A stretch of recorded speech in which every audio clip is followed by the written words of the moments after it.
Testing. Say hello, Marlene. Hello. So today we're here with Marlene Ham.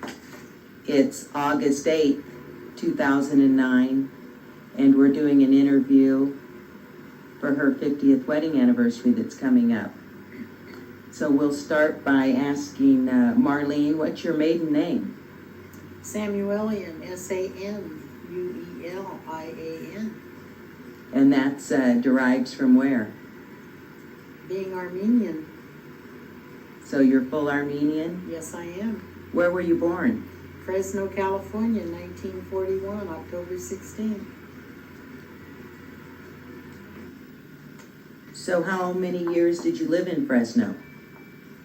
17, for the most part. So you finished school in Fresno? I graduated from Central Union High in 1959. That was the same year I got married. So tell us a little bit about your childhood. How many siblings do you have? I had 3 brothers and 1 sister. I'm the second from the eldest. And I had 1 brother die before me. And I've got 2 brothers left and a sister. So they're all residing in Fresno at this time. And I'm here in good old Galt. And tell us about your mom and dad. How did they meet? Oh, I guess they met through Armenian neighbors at one time. That's kind of how they got connected. People used to visit one another in the olden days or back then, and that's how they got acquainted and met. So your mom and dad were both Armenian, Yes, and their parents were then full Armenian. yes. And they were from the old country. They were from Armenia, the grandparents. Your grandfather was born in Georgia, and your think so. grandmother was born in Istanbul. I think so. And your mother, where was she born? Fresno, And your father? Chicago, Illinois. What year was your father born, you know? 1907, And your mother? 1913, What year did your father pass away? 1947, I believe. How old were you then? I would have been 6. And your mom, what year did she pass away? 2003. And she had remarried in Several times. when you were a child. You had other stepfathers. She married David Rose, or Dave Rose, who's David Jr.'s dad. And then he passed away. And then she married Harry Van Dusen, was her last husband, and she outlived him. And you were living with her, and you were working across the street at Grandpa Ham's house? Well, when I was in high school, we were living across the street from Mr. Ham, and he had a son that I found out later through Mr. Ham. And that's how you became acquainted with Daddy? Exactly. Mr. Ham wrote John and told him all about me and so on and so forth, and letters started coming in, and we got acquainted. I wrote to him for 2 years before I ever saw him. Where were you writing to? Hawaii. What was he doing there? He was in the service. So he was stationed in Hawaii? Yes. And when's the first time you saw him? When he came home on leave in 1959. It's the first time in the spring he had come home, and he arrived in a taxi, and I was out, well, I was inside, and he was on his way over. Anyway, it was quite a ordeal. I had my hair in rollers, and wasn't expecting him, and Mr. Ham had been at church, which was on a Saturday, which was a Sabbath that day. Anyway, he was walking across the street, and he was in his Marine Corps uniform. Very handsome, and like a teddy bear, full of hugs and kisses. Anyway, he came over and said hello, and that's kind of how it started. Well, before all that happened, what'd you do during your adolescence and your teenage years? Did you belong to any clubs or? Mr. and Mrs. Brown, when I was a real little girl, before my father passed away, lived across the street from us in Fresno on Yale. And they got acquainted with me, and they kind of adopted me. They had no children of their own, and they took an interest in me. So when I was about 3, I spent a lot of time with them. They were from Ogden, Utah, and Mr. Brown was stationed at the naval base in Fresno, and his wife was home alone all the time. She was a very social individual, and one day Mr. Brown took me there to see her. He wanted to show me off to her, because my brother Richard was riding me around on a bicycle, and Mr. Brown thought I was just a sweetheart, a little doll, and you name it. And so he took me home to see her, and she fell in love with me, and that's how that relationship got going. And then eventually they moved back to Utah, and they would call me just about every day and write me letters just about every day for the rest of my life. So they were a big part of your life. They were a very big part of my life. Then my father passed away, and they wanted to adopt me, but my mother wouldn't let them. So they would pay my airline ticket and send me to Utah for the summers. Some years I'd fly, some years I'd take a train.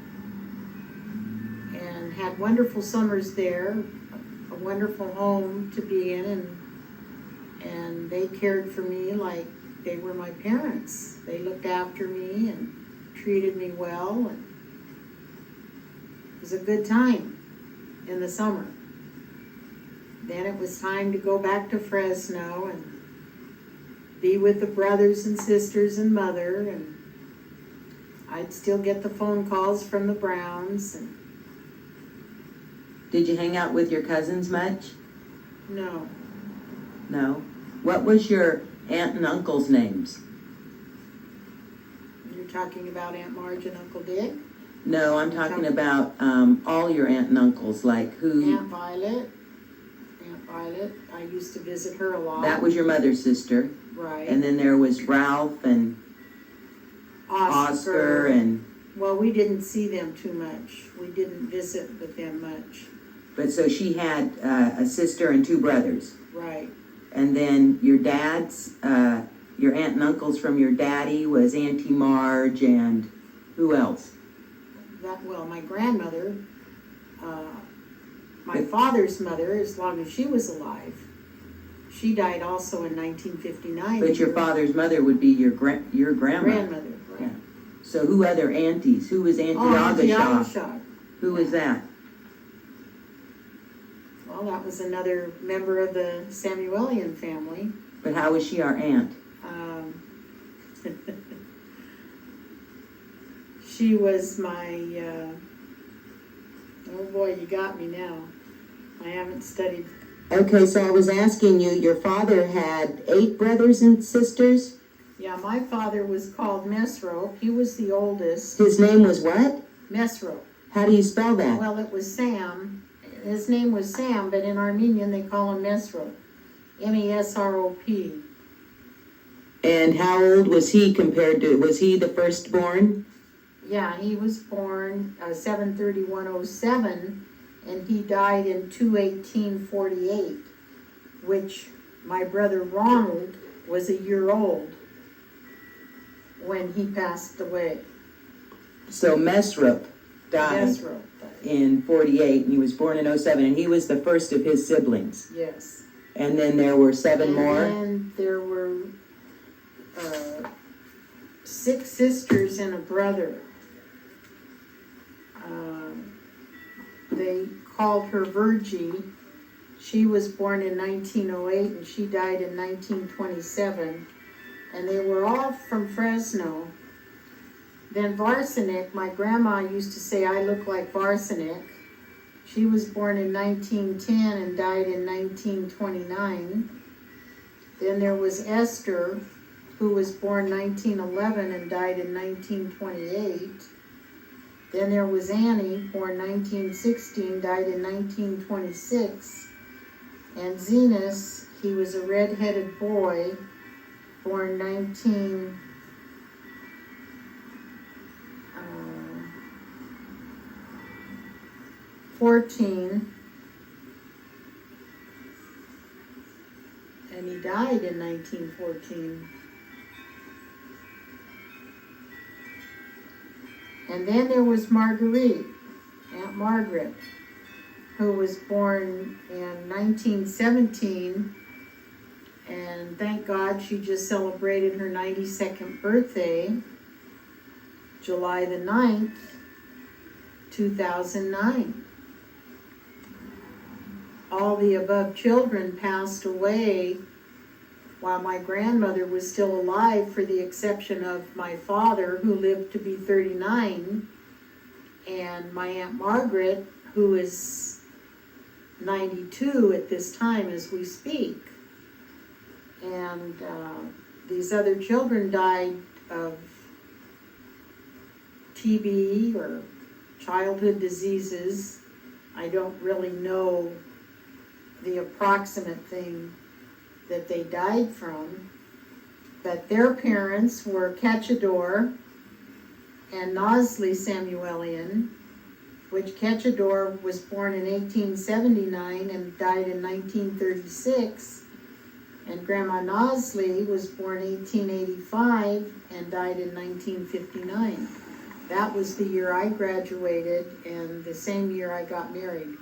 Unfortunately, Grandma wasn't at my wedding. She died in the summer before I got married. Okay.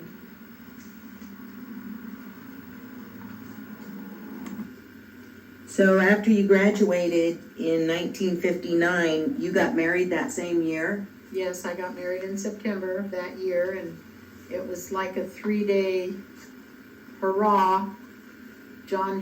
It was Labor Day weekend, and he got permission from his CO that he could come and get married, and we'd have to do it real quick.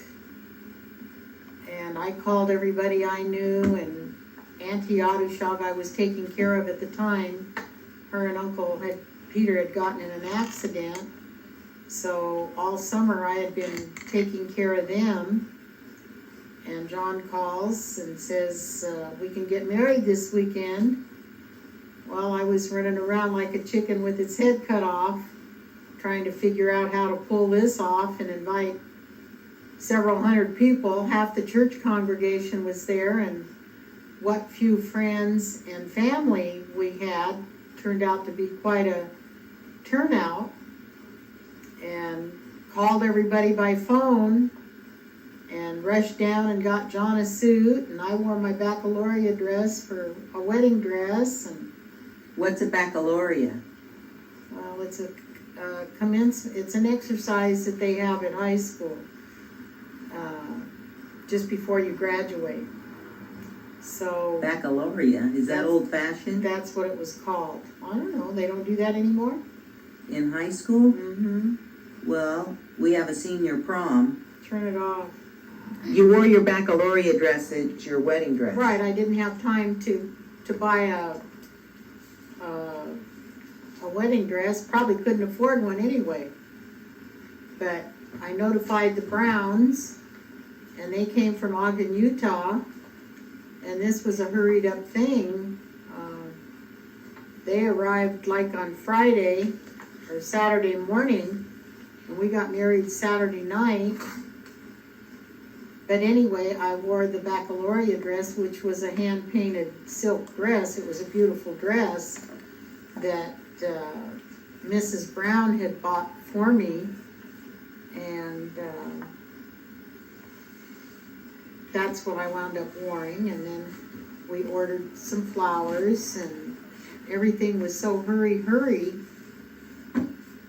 that we did it anyway. We had a cake and punch over at my Auntie Marge's, And Uncle Dick gave you away? And Uncle Dick gave me away, and my brother Richard stood up, and my cousin Dolores stood up with me, and Uncle Dick did give me away. And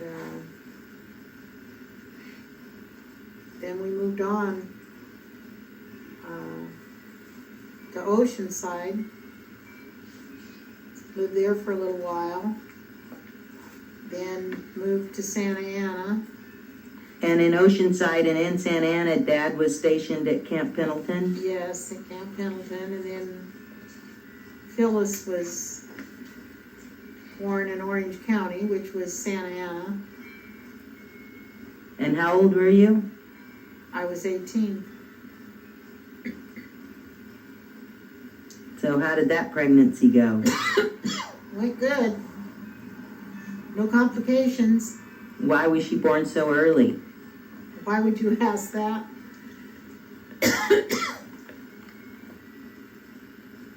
We were moving from one place to another.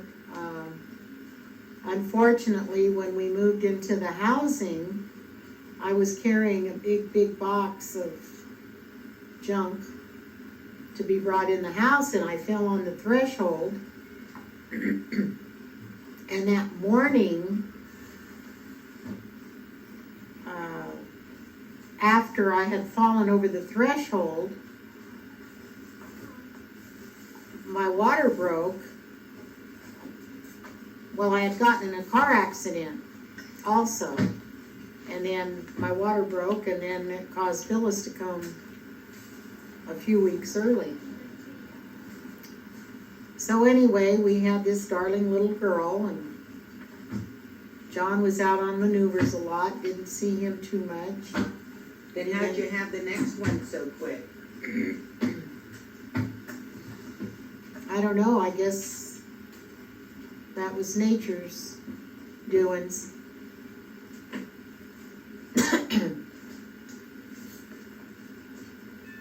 So you had Johnny in 1961? Yeah, we moved from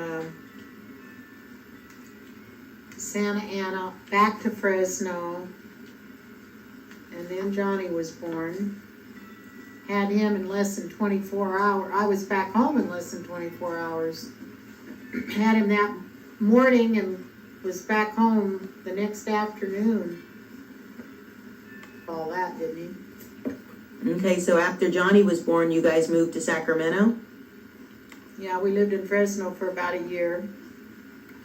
Then we moved to Sacramento because your dad got transferred to Sacramento from Fresno shower door to Atlas shower door, and we found a place in Carmichael and lived in Carmichael for about a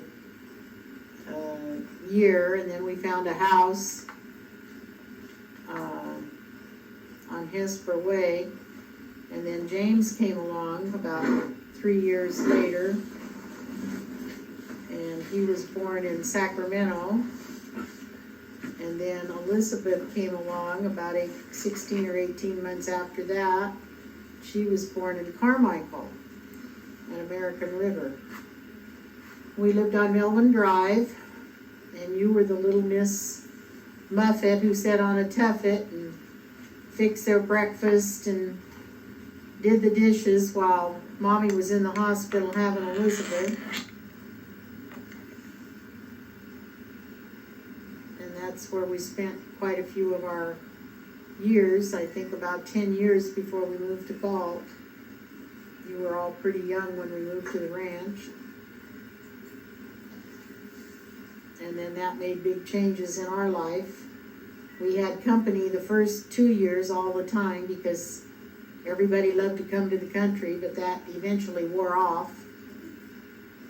And then Father said I needed to learn to buy cattle for this place, so I went to learn at the auction, watching people and learning and talking to people, and that kind of became my second family. So anyway, I drummed up a little calf business, and for almost 40 years, with Kimberly's almost 2 years into it, we can actually say it's 40 years that the calf lady's been around. Did you enjoy doing that? Oh yeah, I did very much so. It's pretty So you exciting. would pick up the calves at the dairy and then you'd take them to an auction? Yes, I would. I'd take them to an auction, and then eventually I learned about razors. There were calf razors, and then took Super. calves to the auction and to the razor. Went to No, several he's, different razors. Turn it off. Setting up the party.